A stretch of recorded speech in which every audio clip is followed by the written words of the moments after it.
তুমি পাঠিয়েছিলে ওকে?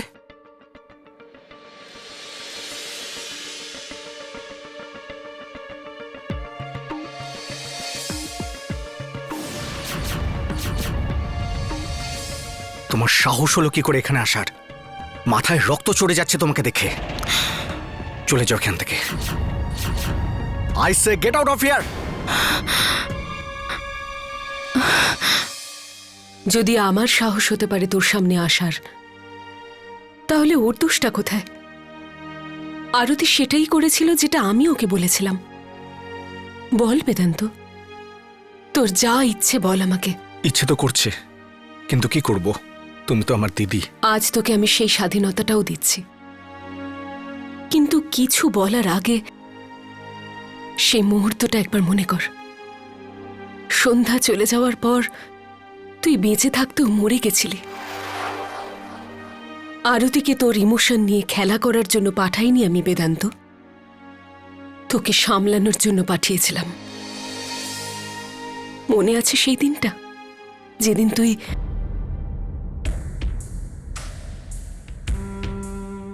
আমি মরে যাব দিদি। বেদান্ত প্লিজ,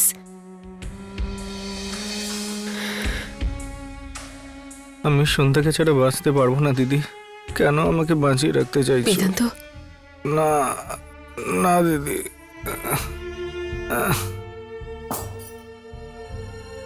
আমি বললাম না যে আমি বাঁচতে চাই না।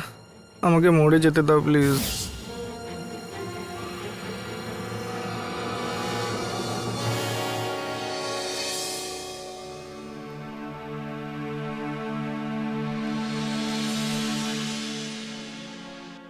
আরতি আসার পরে তুই যেন বেঁচে থাকার মানে খুঁজে পেয়েছিলি।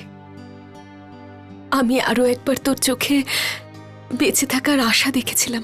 না দিদি, আশা তো আমার ছিল। যতক্ষণ সন্ধ্যা জীবিত ছিল ততক্ষণ তো আমি ওর কাছে পৌঁছতে পারতাম দিদি, ওকে খুঁজতে পারতাম। কিন্তু এমনটা হলো না, ওকে একাই মরতে হলো।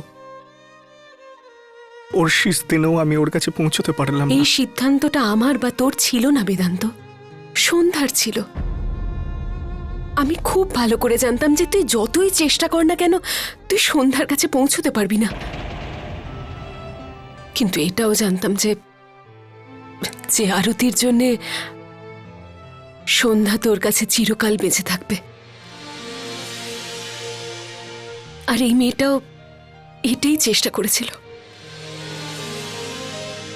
যে সন্ধ্যার স্মৃতিকে তোর জীবনে বাঁচিয়ে রাখতে চিরকাল। আমি মানছি আমার এটা করা উচিত হয়নি, খুব স্বার্থপর আমি। স্বার্থপর কেননা আমি আমার ভাই আমার বোনকে ভীষণ ভালোবাসি। আমি দেখতে পাচ্ছিলাম আমার পরিবারটা ভেঙে যাচ্ছে বেদান্ত। একদিকে বেদিকা, একদিকে শ্রেয়া, আর একদিকে তুই। আমি সবসময় চেষ্টা করেছি যাতে তোরা তিনজন কখনো কষ্ট না পাস, কারণ আমার জীবন তোদের তিনজনকে নিয়ে। তোরা তিনজন আমার অস্তিত্ব, আমার পরিবার।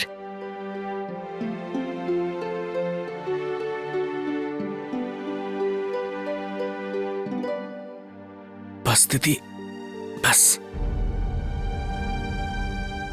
ক্ষমা করতে পারবি আমায়? কোন ব্যাপারে ক্ষমা চাইছো দিদি? আমাকে এত ভালোবাসার ক্ষমা, নাকি আমি তোমার জগৎ সেই ব্যাপারে ক্ষমা? আমার দিদি কখনো ভুল করতে পারে না। তুমি যা করেছো ঠিক করেছো। তাহলে তোর এই বসুধা দিদির একটা কথা শুনবি বেদান্ত? হ্যাঁ। যা গিয়ে বোঝা ওই বোকাটাকে। ও আমাদের পরিবারের জন্য অনেক কিছু করেছে রে, কোনো স্বার্থ ছাড়া। হয়তো এটাও হতে পারে যে ও এই বন্ধুত্বটাকেও ভালোবাসা ভেবে ফেলেছে। এই সময় আরতিরও একজন বন্ধুর দরকার। তোমার অনুরোধ আমার কাছে আদেশ।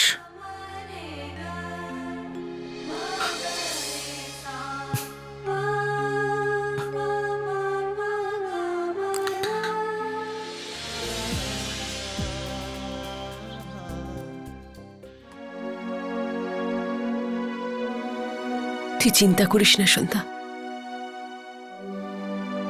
আমি জানি তুই বেদান্তর কাছ থেকে অনেক কিছু আশা করতিস, তোর সেই আশাগুলো সফল হবেই, এটা আমি কথা দিলাম তোকে। কিন্তু তুই যেখানেই থাকিস সন্ধ্যা, এইটুকু আমি নিশ্চয়ই বলবো, তোকে আমার খুব মনে পড়বে।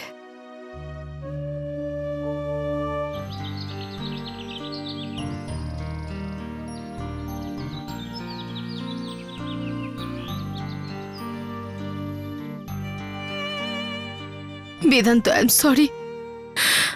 আমার বোধহয় তোমার সঙ্গে এরকম করা উচিত হয়নি। তুমি যা করেছো সেটা ভুল ছিল না। থ্যাঙ্কস বেদান্ত। কিন্তু আমি এখানে তোমার দ্বিতীয় ভুলের ব্যাপারে কথা বলতে এসেছি। কোন ভুল? ভালোবাসো আমাকে?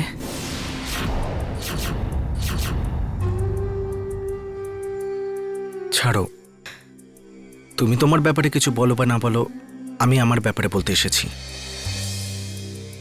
এই জীবনে আমি সন্ধ্যাকে ছাড়া কাউকে ভালোবাসতে পারবো না।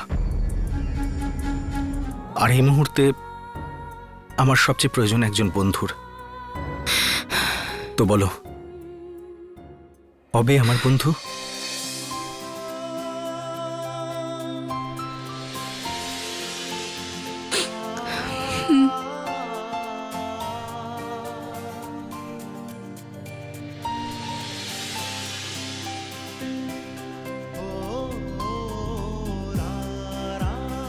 এবার দুই বন্ধুর সারাটা জীবন কেটে যাবে।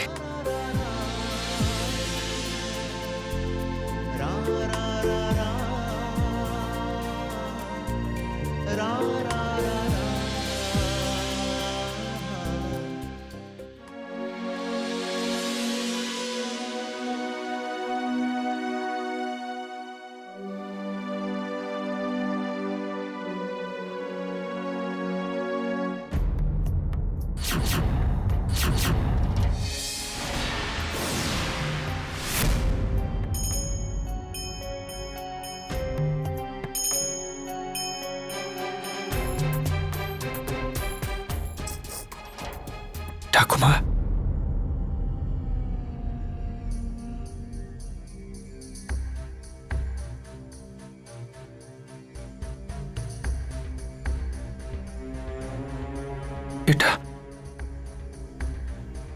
এটা কবে হলো? বেদান্ত বেদিকাকে দেখতে হাসপাতালে গিয়েছিল, ওখানেই সন্ধ্যার দেহটা আনা হয়েছিল। তাহলে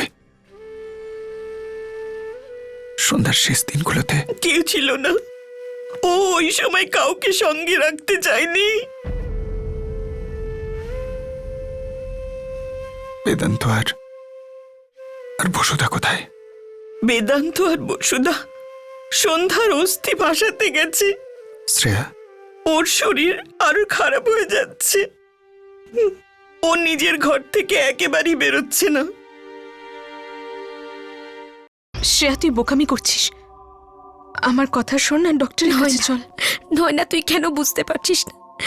এই যে আমার পেটে ব্যথা হচ্ছে না, এটাও নিশ্চয়ই সিদ্ধার্থর চাল।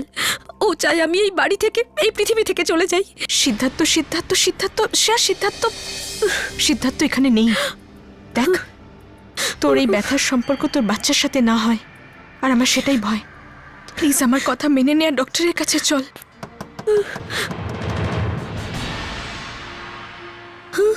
সিদ্ধার্থ, নয়না, সিদ্ধার্থ, নয়না দরজা খুলিস না প্লিজ।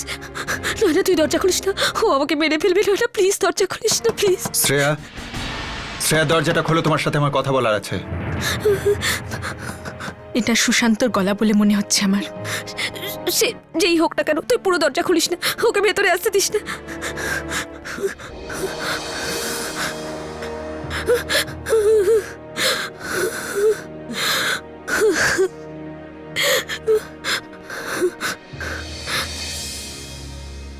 হাই সুশান্ত। শ্রেয়া কোথায়? ভেতরেই আছে, শুয়ে আছে। আমি দেখা করব। না, ও আরাম করছে, আর এই সময় কারোর সাথে দেখা করতে চায় না। কেন দেখা করতে চায় না? সুশান্ত, ও দেখা করতে চায় না।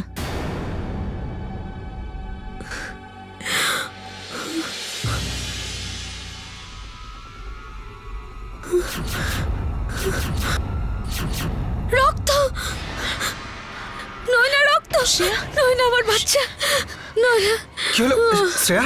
শ্রেয়া, নয়না আমার বাচ্চা। ও গড, না না, শ্রেয়া কাম অন, অ্যাম্বুলেন্সকে ফোন করো তাড়াতাড়ি। শ্রেয়া, শ্রেয়া, শ্রেয়া, কিচ্ছু হবে না, ডোন্ট ওয়ারি শ্রেয়া। না না, অ্যাম্বুলেন্সকে ফোন করো তাড়াতাড়ি। ডাক্তারবাবু, শ্রেয়া কেমন আছে? ওনার অনেক রক্ত বেরিয়ে গেছে, তাই 2-1 দিনের জন্য ওনাকে অবজারভেশনে রাখা খুবই দরকার। আর বাচ্চাটা, আমার বোন, ও কিন্তু প্রেগনেন্ট। দেখুন, বাচ্চাকে আমরা বাঁচিয়ে নিয়েছি, ও এখন একেবারেই সেফ, কিন্তু মায়ের হেলথ রিগেন করা খুবই দরকার, না হলে এর প্রভাব বাচ্চার উপর পড়বে। আর হ্যাঁ, এর জন্য মাকে পুরোপুরি বেড রেস্টে রাখতে হবে। ঠিক আছে। হুম।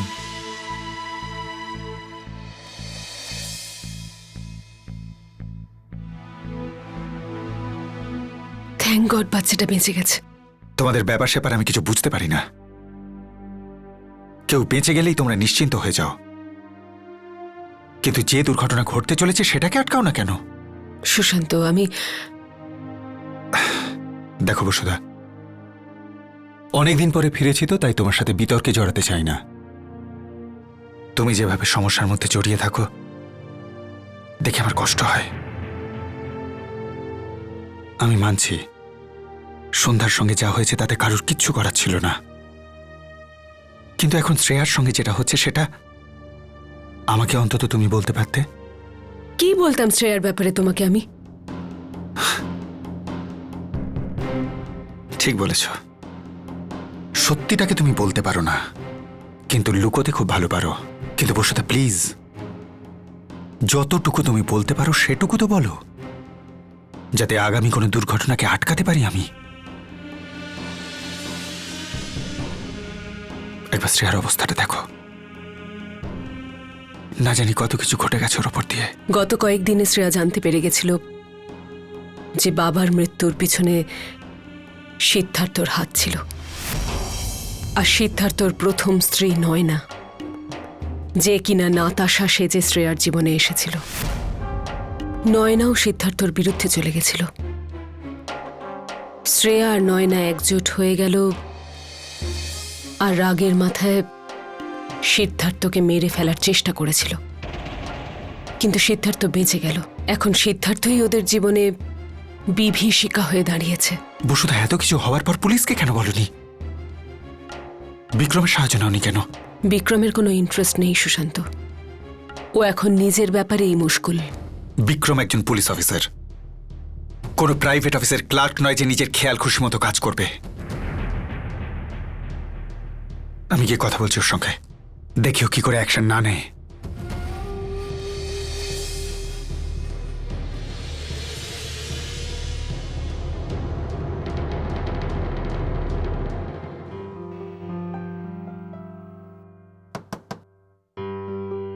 Come in.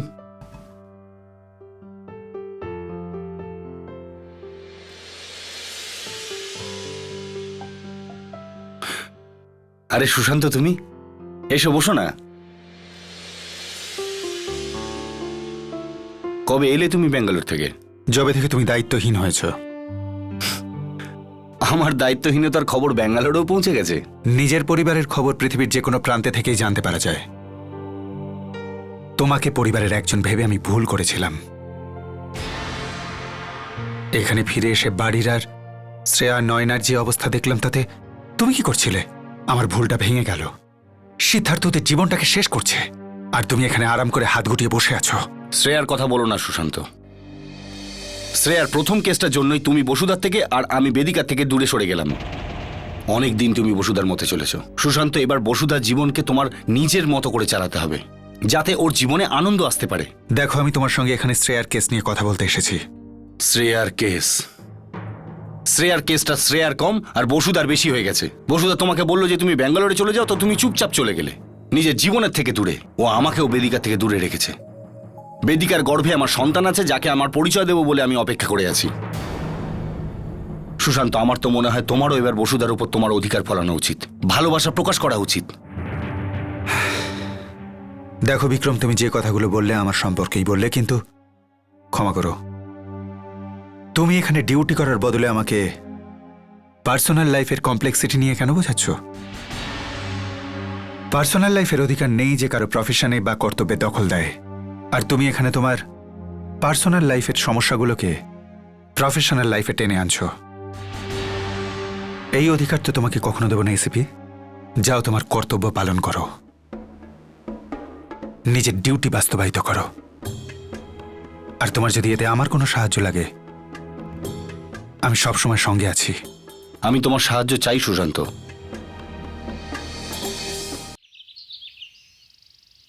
বেদিকার স্বামী আর রায় সিংঘানিয়া পরিবারের জামাই এসিপি বিক্রম আগারকরের ইন্টারফেয়ার করা সত্ত্বেও রায় সিংঘানিয়া পরিবার তার দ্বিতীয় জামাই ফেরারি আসামি সিদ্ধার্থ চোপড়ার বিছানো জালে জড়িয়ে পড়েছে। এটা কি করল সুশান্ত? বিক্রমকে বেদিকার স্বামী কেন বানিয়ে দিল? এটা তো ভুল হতে পারে না। জেনে শুনে করা হয়েছে এটা।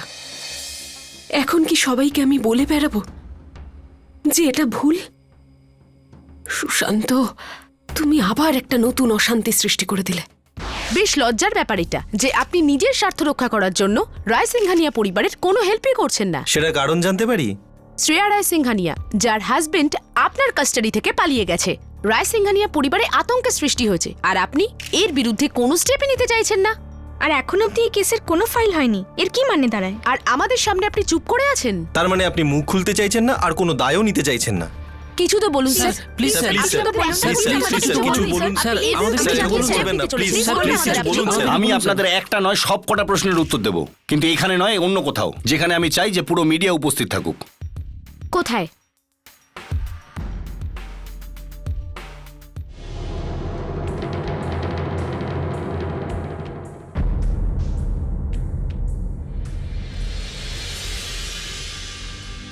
এটা আমাদের সন্তানের হৃদস্পন্দন, আমাদের স্পন্দন।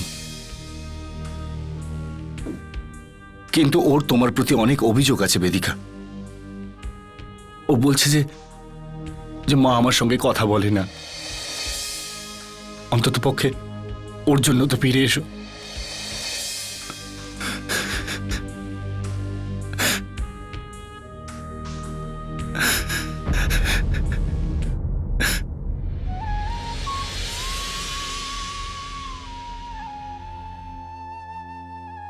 নার্স বলছিল যে তুমি রোজই আসো এখানে, ঘন্টার পর ঘন্টা বেদিকার পাশে বসে থাকো।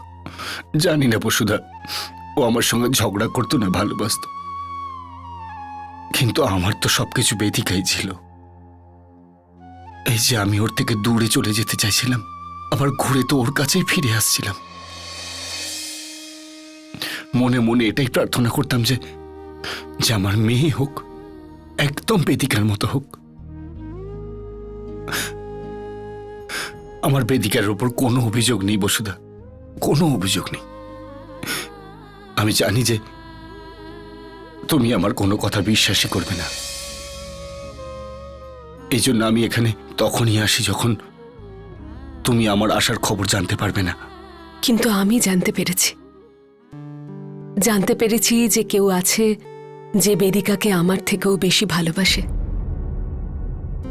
যখন ভালোবাসা মন থেকে হয় বিক্রম, তখন মানুষ ঘন্টার পর ঘন্টা প্রেমিকার সামনে এইভাবেই বসে থাকে। তুমি আমার কাছে বেদিকাকে জিতে নিয়েছ, সেজন্য আজ তোমার জন্য এটা এনেছি বিক্রম। পরিয়ে দাও বেদিকার সিঁথিতে। দেখো, পুরোহিত মশাই সাথে এসছেন।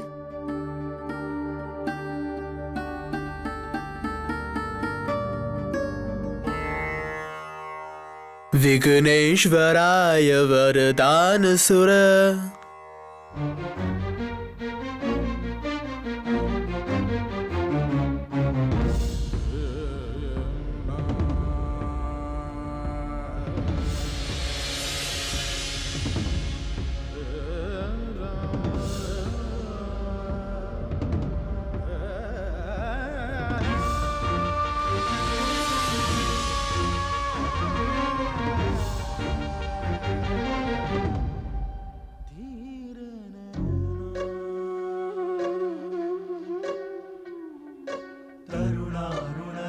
सुन्दरं तरुणं श्रीकान्तं कान्तं कलितैकान्तं कलये सुदुरन्तं करुणावरुणालयचरणं निजतरणं शरणं करुणा বিয়ের শুভেচ্ছা রইল বেদিকা।